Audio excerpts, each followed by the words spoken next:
Punjab TV 92 के नाज़रीन अस्सलाम वालेकुम। आज की इस वीडियो में हम आपको दिखाएंगे कि ख़वातीन भी अपना हक लेना जानती हैं।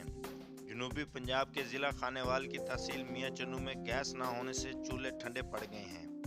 गुस्से से भरी ख़वातीन शिकायत लेकर गैस ऑफिस पहुंची तो वहां हीटर चलता देखकर उनका खून भी खोल उठा। महकमा गैस के एहलकारों के खिलाफ हाय हाय के नारे लगाए। तमाम नए आने वाले दोस्तों से गुजारिश है कि हमारे चैनल को सब्सक्राइब करें।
सिलेंडर 15,000 कमान वाले साडे बंदे आ असि सिलेंडर भरवाई गई ਇਹਨਾਂ ਦੀ ਜਾਨ ਨੂੰ ਰੋਈ ਗਏ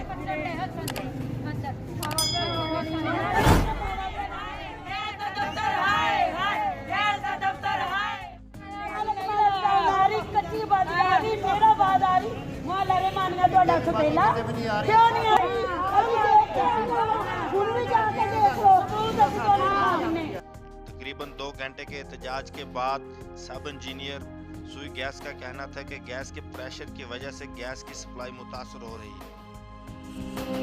है।